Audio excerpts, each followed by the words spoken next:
Welcome to the Permission Slip podcast, where I, empowerment coach, mindset expert, and holistic nutritionist Carmen share with you the tools, conversations, and resources you need to write your own permission slip, take massive action, and become obsessed with your own life.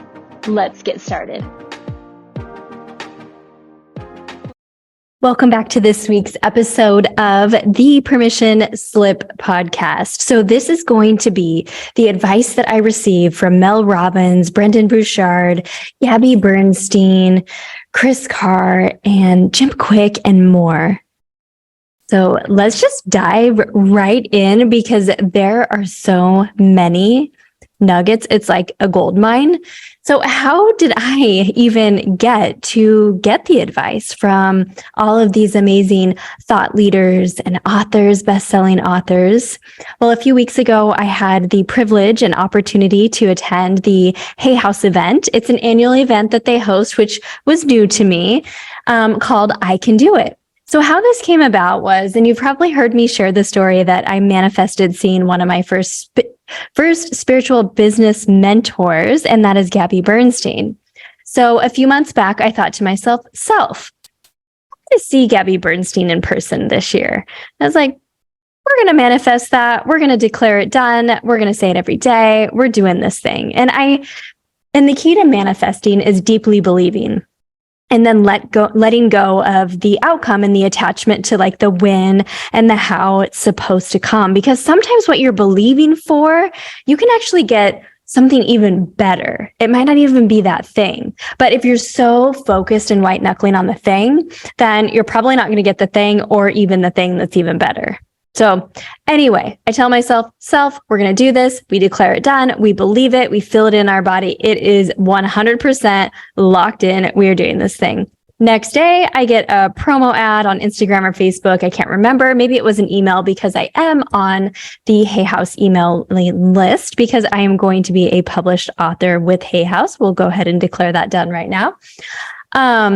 That says Gabby Bernstein's coming to Tampa in May. Grab your ticket. So without further ado, I bought the VIP ticket. I wanted to be in front. There's a series of breakout sessions. I sign up for some that sound most interesting. I don't really look into them, but I am going to see Gabby and my manifestation has come true.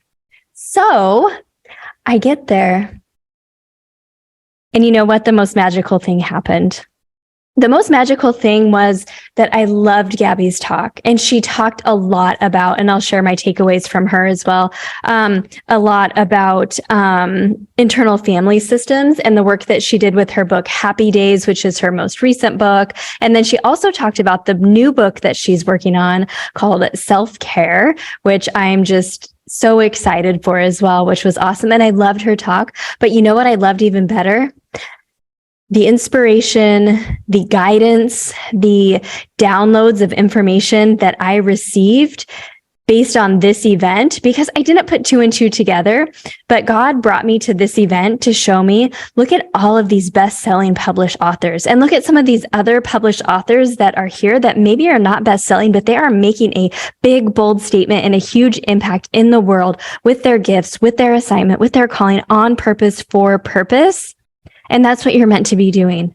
So you better get started on that because you are missing out on meeting this new calling and assignment. And it's not that I'm missing out, but I was allowing fear and procrastination to allow me to, it just disabled me from taking action. And getting this information and these downloads and getting this advice just was so helpful. And so the biggest gift was that, like, look, this is what you're meant to be doing right now. This is your next thing. That's why you have all this capacity, which I mean, and when I say capacity, I mean like space and time in my calendar. Don't look to fill it, start creating with it. And I had started that a couple of weeks prior to the event, which was very interesting as well, like intuitively knowing and listening to that. So let's go ahead and get into the takeaways from each of the speakers. The first speaker was Robbins, and my biggest takeaway from her, and this was huge. And again, I take what they say and then I write it down how it's meaningful to me in my life. So it may not be like word for word what they said, or it may not be like exactly how they mean it. And this is the power of in-person events, because there's this electric energy in the room of all the people that are attending, first of all. And that is just like built inside of you, because we all have this stream of well-being that flows. We can just allow it or resist it. And so if you just allow it and open yourself up, which is what I did the whole entire time, then my takeaways are based on where I'm at in this season of my life, because the takeaways I take away are things that I'm going to be contemplating, using my own discernment to take action, to let go, to make changes, to shift, to grow. I'm not just going to write them in a stupid notebook and then put it in a drawer. I'm actually going to do something with it. And I have done that. And I'm just super excited about it. So Mel Robbins, my one takeaway from her was, you never know who you're inspiring. There's always an excuse not to do it. Do it anyway. No one's coming to save you. And so based on what I was saying about writing my book, like, how powerful is that? She's speaking right to my heart. No one's coming to save you. A lot of times you're not going to feel like writing. Do it anyway. You never know who you're inspiring, because you can inspire the masses just like I can. And she talked a lot about her high five and the 5-second rule, and how many people around the world that made a difference for. Just by one small, simple thing, it made a difference, because she had the courage to share it from an authentic, vulnerable place. Okay, so next up was Brendon Burchard, and I haven't seen him for a while. I'm not really as familiar with his work. So I wrote down 6 takeaways, but let me go ahead and just look at them really quick, and I'll tell you. So one of the big things he talked about, and he said he mentions this a lot, and so some of you may have heard it if you're his follower, is this analogy of a power plant. So a power plant does not have energy. A power plant generates energy. So why are we expecting that every day as humans, we are going to wake up, be full of energy and life and enthusiasm, and it's going to be an amazing day? Yeah, we can expect that, but sometimes we have to do the work to generate that. And for each of us, generating that takes something a little bit different. For me, it's my morning rituals, it's my movement, it's how I nourish my body. It's maybe doing weird like chants or arm movements, maybe it's just stretching, whatever it is, like figure out what generates energy in your body. He also talked about this idea of changing your state. So just like generating the energy in your body, right, to move to the next thing. And I really liked it because it attaches with something I teach about, which is transition rituals, that it's really challenging to move from one behavior or activity or conversation or environment to the next, just back to back, and have the same level of energy and enthusiasm that you had at the previous one. The same level of creativity, the same level of like fun and adventure. And so I always talk about having some sort of transition ritual in order to fuel that. And so what he says is release tension and then set an intention prior to any endeavor. And how beautiful is that? It's like the transition ritual is like feeling the tension in your body, doing some deep breathing, doing some moving around, dancing, singing, whatever you need to do to release the tension. Be very focused and set your intention for what you're about to do so that you're not in your head and you're fully present in the moment and you can actually experience what you're meant to experience. So that was great. There is so much that he had. He also said this one thing, and I loved it. He said, you're not hopeless. There's hope. You're not a failure. You're in deep learning. You're not stuck. You're just discouraged. So what do you need to do to generate the energy to get encouraged? And if you have not really attended in-person events for a while, or maybe never, I do want to invite you to the next Permission Slip Retreat. So the Permission Slip Retreat is our signature retreat. We do 2 a year. We just did one back a couple months ago in Laguna Beach, California. The next one is going to be in the beautiful mountains of Redmond, Oregon in September. Now, these retreats, they're not retreats. I'm thinking about even changing the word to experience. It is actually an all-inclusive experience where you go through a series of days where you learn things, you experience things, you have fun, you restore yourself, you relax, you connect with yourself, you connect with nature, you connect with each other, you build new friendships and relationships, and you discover something new about yourself. You have so many breakthroughs and transformations. And this whole retreat is going to be about joy and fun, with this whole premise of like, how much fun can I have this year? What if we started every day with how much fun can I have this year? So I want to invite you to the retreat. The link is in the show notes. You could head over to carmenolane.com and just click on the retreat tab. As of this recording, I think we're 1/3 sold out, and it is an intimate event. So there is only a spot for 20 women. And so if you are wanting to attend an in-person retreat so you can stop feeling stuck, stop feeling discouraged, and really be encouraged and in the energy of other women that are doing the same, then this is for you. Okay. So that was Mel Robbins and Brendon Burchard. Now we go on to Gabby Bernstein.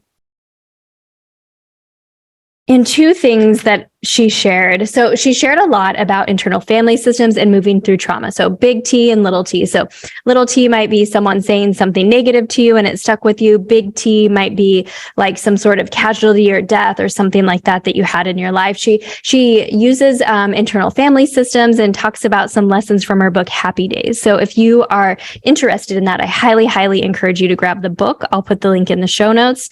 I have all of Gabby's books, by the way. But she said, it's go time. Are you willing?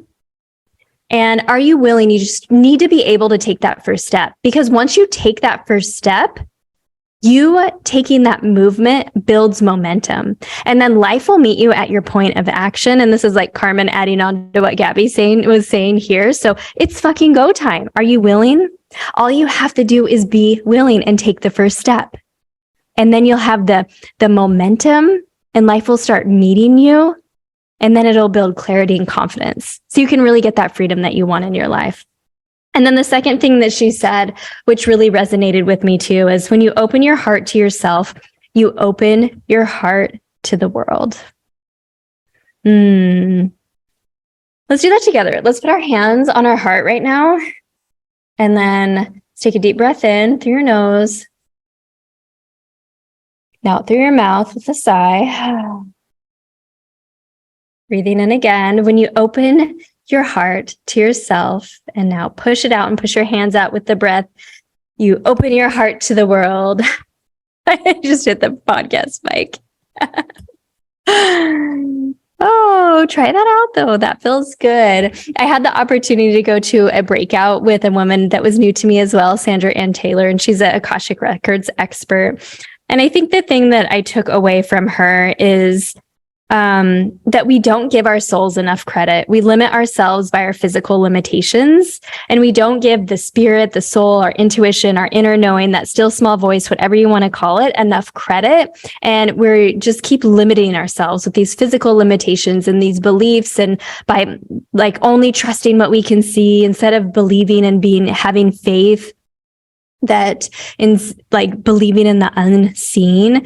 And so set your specific intention and be open, yet not urgent. And those are a few powerful things that she shared. And I loved that a lot. And then I went to a book writing workshop, which was so awesome because the CEO of Hay House, Reed Tracy, and then Kelly Notaris was there. And she is a Hay House published author. I bought her book. It's called The Book You Were Born to Write. And I'll put that in the show notes too. I've loved it so far.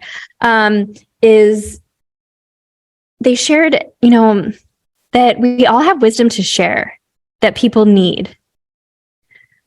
So share it. Yeah, you don't have to tell your whole entire life story. Condense it down to one area or one moment, one lesson, and really like niche it down You don't have to reach everyone. And that was really powerful for me, because when you think about like writing in like general terms so everybody can understand, but why not write to that person that you're really talking to? And so I've really uncovered that the person that I'm talking to is a female leader or entrepreneur that is an ambitious go-getter, and they know that they want to have it all in their life. Yet they're feeling held back by their health. They've been diagnosed with an autoimmune condition or something else that really sets them back. And that's who I'm speaking to. So if that's you, then stay tuned for more. And the couple of tips that I took away that Kelly gave that I really liked was to write a great book. You need to write daily, have an outline, and also read the competition.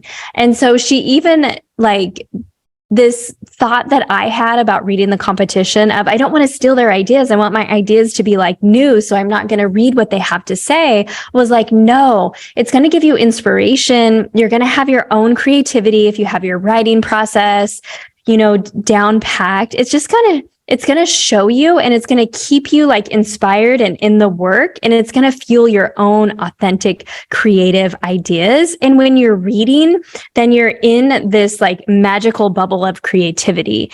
And so not only have I been writing every day, but I have been reading every day as well. The next person I got to hear from was Jim Quick. And can I say, like, wow, drop the mic on all the things that he said. So one of the things that's really cool about Hay House is they have the Hay House app where you can listen to all their books on audio. There's meditations that you can listen to. And one of the things that you can get if you're interested in this is you can actually get all of the recordings. Well, I don't know if everybody can get them if you didn't attend. Maybe you can. Double check me on that before you pay. So the app is like $69.99 a year, and you have access to all of these great audiobooks and all of these things. So anyway, I'm going to be going back and listening to his book and one of Brendon Burchard's books were a couple of the books that I picked up even before going to their event. So Hay House had this great sale on books and card decks, and theirs were a couple that I picked up without even knowing that I was going to be so moved. And so it's just so fun when you follow your intuition and, spirit, and it leads you to get the right things at the right places at the right times. So he really talks about meta learning, and that's the art and science of learning to learn. And so he helps you with reading faster and your memory, but he's also deeply entrenched in authenticity and innovation and intuition and health and all of the things. So it's just really, really awesome. And he said, the faster you can learn, the faster you can earn. And because the faster you can earn, then the faster you can give, right? If you can earn more, you can also give more as well. And that's something that I've really been thinking a lot about lately. And Joel and I have been thinking a lot about lately, giving and the legacy of like having an abundance mindset. If we want to do something and it seems maybe a little out of reach, instead of saying like we can't afford it, it's too expensive, we're like, how are we going to make this happen? And when we make this happen and that overflow comes, like who else are we going to bless as well? Okay. And then he gave us this little activity. So if you spell out the word listen, Listen, now I want you to mix up the letters and see what other word you could spell with the letters of the word listen. And I'll give you just a moment to think about it.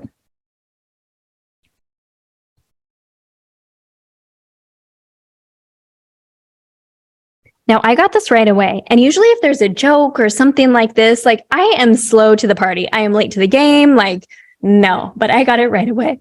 And what it was silent. Most of us are only hearing. When we're hearing, what's happening is we're getting ready to respond. We're thinking about what you're thinking about us. We're thinking about our to-do list. But when you listen, you're actually silent in your mind. You're fully present. You're embodied in the experience. Isn't that just so beautiful? Oh my gosh, I loved it so much. And now I just realized that I wrote down a whole bunch of other takeaways from him. but I'm just going to go with this one because I don't want this podcast to be too long, but I want to hear like what really resonated with you on these takeaways too. So make sure to shoot me a DM or post it to your Instagram stories. We all have momentum. The question is, where is yours going? Right? Where is your momentum going? Is it going in the direction of your highest self and your dreams and your goals and what you say are your priorities in this season of your life? Or is it going in the opposite direction? And guess what? You have the power to choose and to change. And then I got to hear from an amazing woman, and her name is Nancy Levin. So she used to be the events director for years with Hay House, and she ended up leaving the company. But she's a published author with Hay House now. She owns a coaching academy. Oh my gosh, her and I had so many synergistic moments of how she felt when she was first in her career, how she had a fear of any kind of exposure, how she would keep herself in good, not great, how she was often thinking about what others thought of her and perfectionism and controlling and just all the things, and how she stepped away from that. And now she owns a coaching academy, just like I do, just like I have Flow Academy, and she has a podcast, and I wish I could remember the name of the podcast now. I looked it up. I haven't had a chance to listen into it, but it's the Permission Life podcast or something like that. Nancy Levin is her name, Levin. You could look it up. And this podcast is the Permission Slip podcast. Oh my gosh. Her and I just had so many synergies together. It was just so, so beautiful. So a few takeaways that I had from Nancy was just asking ourselves this question, because when she said I had a fear of exposure, and I sat, and I've never used that word before with myself, but that's what I had. I had a fear of exposure as well, that I would be exposed, that I didn't know as much as that I was projecting that I knew, or that imposter syndrome was really inside of me, or that I would fear that people would find out that I've made a mistake or things like that. And the fear was really just being judged, that I wasn't going to be good enough. And so always trying to keep up with that. And so the question she had us write down and journal on later, and I spent a considerable amount of time on this, and I want to encourage you to do the same, is just this question. How often are you hiding something about yourself so you can feel safe and accepted? So this journaling question,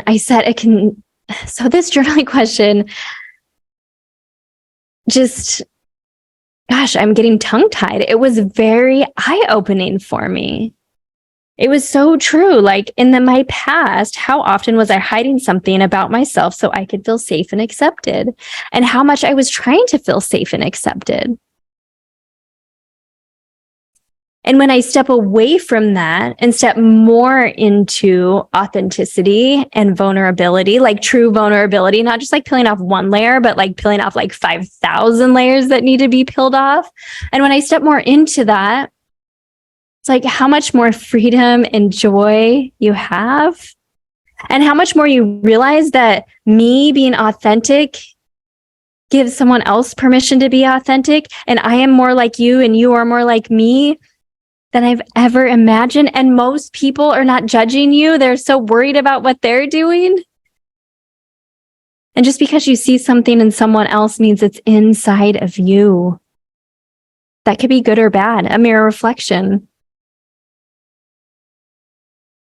So Nancy just had some great takeaways, and she talked about the dimensions of reinvention. And so I'm just going to run through them really quick. They were clarity of vision, collaboration, beliefs, self-worth, boundaries, choice, and self-confidence. And I can relate to all of that because how Flow Academy is set up is in a similar manner. And so it's just so fun to see. And when she talked about boundaries, she talked about this idea of being willing to consider your needs as much as you consider the needs of others, first of all. And then second of all, being willing to consider your needs more than the needs of others. And then lastly, being willing to consider your needs first before the needs of others. It's like a progression. What would that be like in your life? And just like I shared earlier, she also shared that movement mobilizes possibility.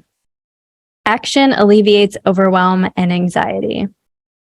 So like I was saying, I have so many more notes and they're so synergistic. And it just goes to show that, we could be saying the exact same thing. Like there's one other thing I learned from the book workshop was there's no new ideas, just new people that are saying them, right? So the things that Nancy was saying was very similar to what I'm saying, but how she says it, who she connects with, how she does it is different than I do it.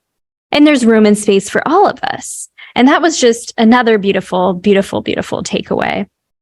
So then we move into the final keynote on the last day. And that was Chris Carr. And if you don't know Chris Carr's stories, she's a cancer thriver, she says, which I'm absolutely in love with.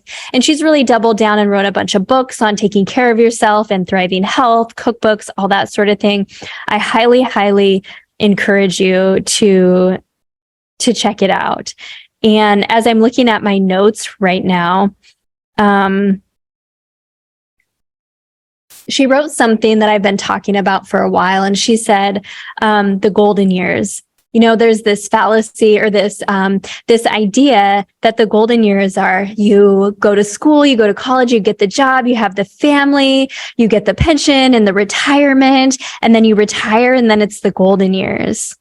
But what do most people do in the golden years? They stop doing anything. So it's like inaction, like immobilizes their body, their thoughts, their spirit, their physical health, all of that. And she said this idea of why not make the golden years now? Something we've been talking about in the permission slip community for a while, and on this podcast you probably heard is like, why save the good stuff for the end? I mean, there's something to be said about saving and planning, but it doesn't have to be done to the detriment of not having any fun and joy and any experiences today. So why the fuck are we saving the good stuff until the end? Let's enjoy it today. Because we no longer have to be buried in busy.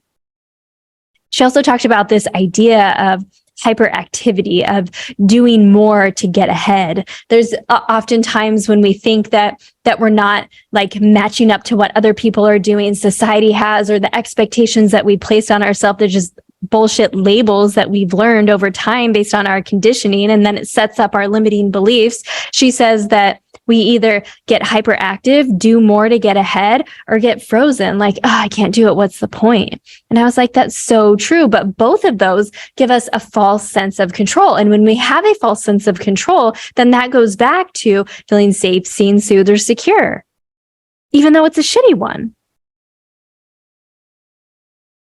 And the last thing I'll share that she shared is the only way out is through.